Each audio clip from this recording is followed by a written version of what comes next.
So we're gonna use the Nitrous Express Maximizer 5. Dan did an amazing job doing such a beautiful install. That's just mocked up for now.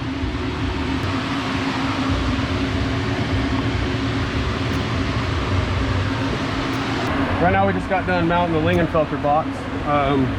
We went ahead and rewrapped the whole harness for the Lingenfelter. Right now I'm just setting up the RPM tack for it. We riveted this in. He's putting the solenoids on the plate, and we're gonna mount the bracket on the other side. All the coils are plugged in, everything's done. We put new plugs in, so we're just finishing up, setting up the rest of the Lingenfelter box, and that's about it. Looks pretty good, doesn't it? Yeah, it looks like some solenoids and Mars. That's right. That's right.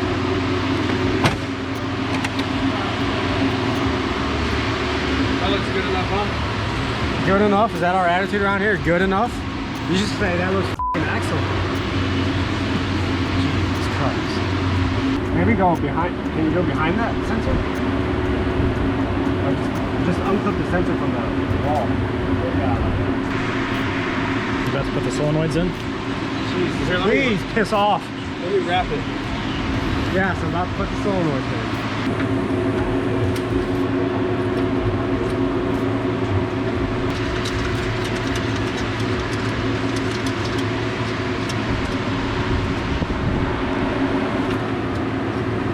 Come on, ask a stupid question. I know you want to. Come on. You sure that's what you want around them? We're gonna have the purge coming out. Dude, I'm telling you, dog. That looks like a pretty stupid mounting spot. You sure that's where you want it?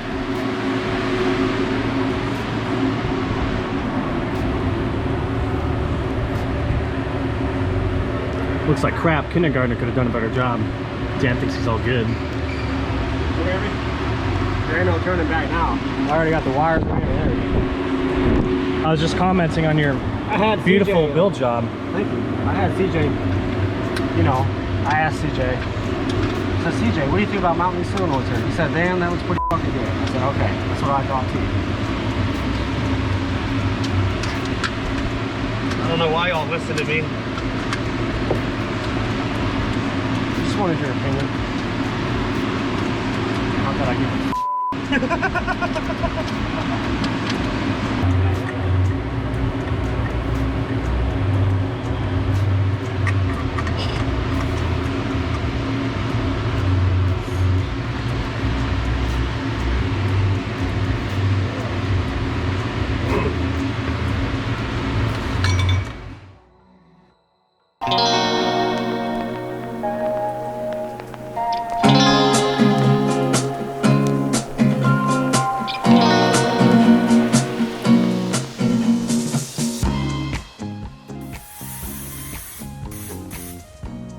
Alright guys, Nitrous kit complete on this 2020 C8. We did dual bottle brackets in the back with Nitrous Express. As you can see, it is a wet shot, so it is fuel and nitrous. It is a plate kit with a little purge on it. We're gonna start off with a little 100 horsepower, see what she does. Let me know what you guys think about the install. We also have our complete exhaust system on it with our high flow cats. And we also just installed some Mickey Thompson drag radials. So after this thing hits the dyno, we'll go see how she hooks up on the street.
What's up, guys?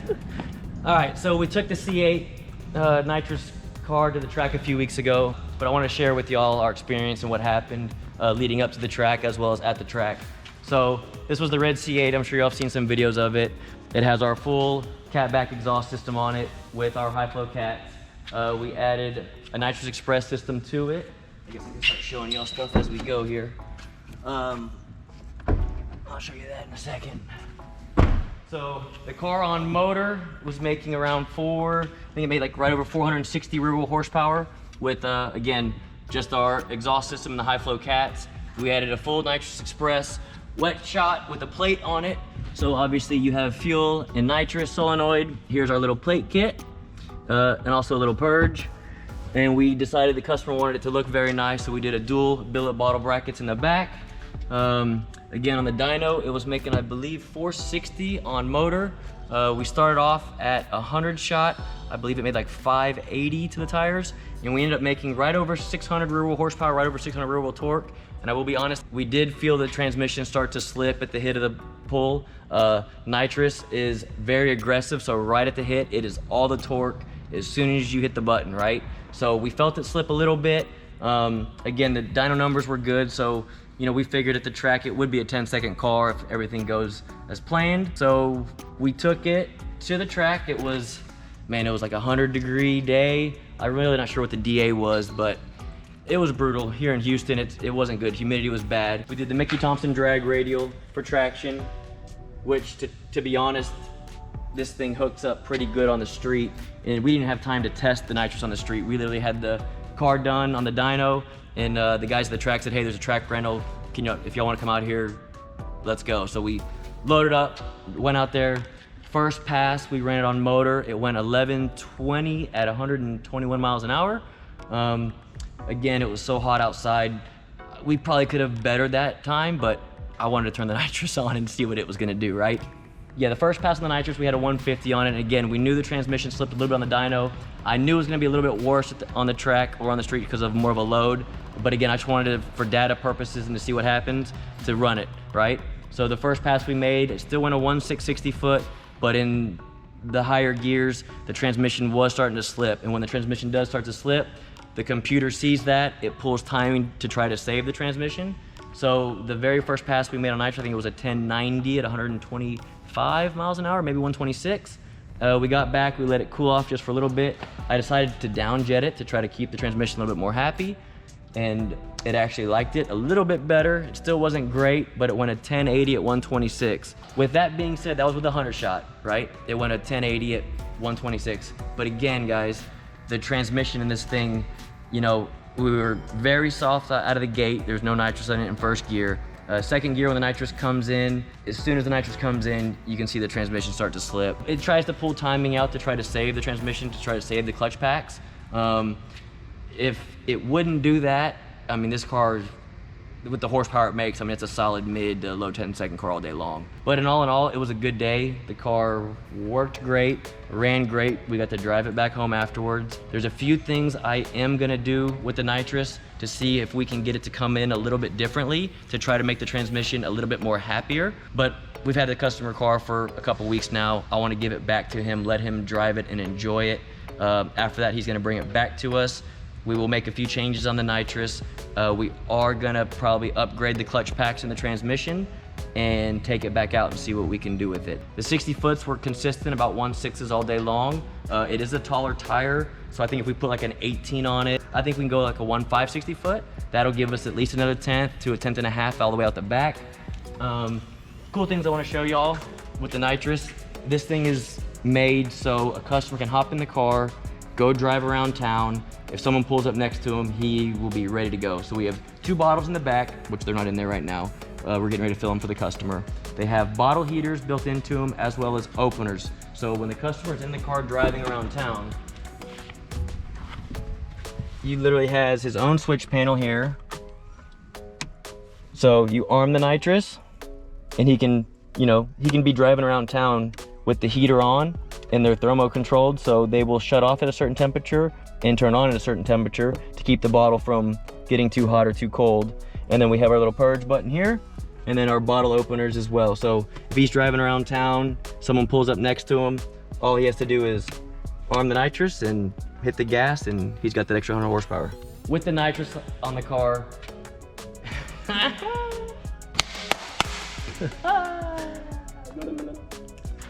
all right guys, I'm just joking.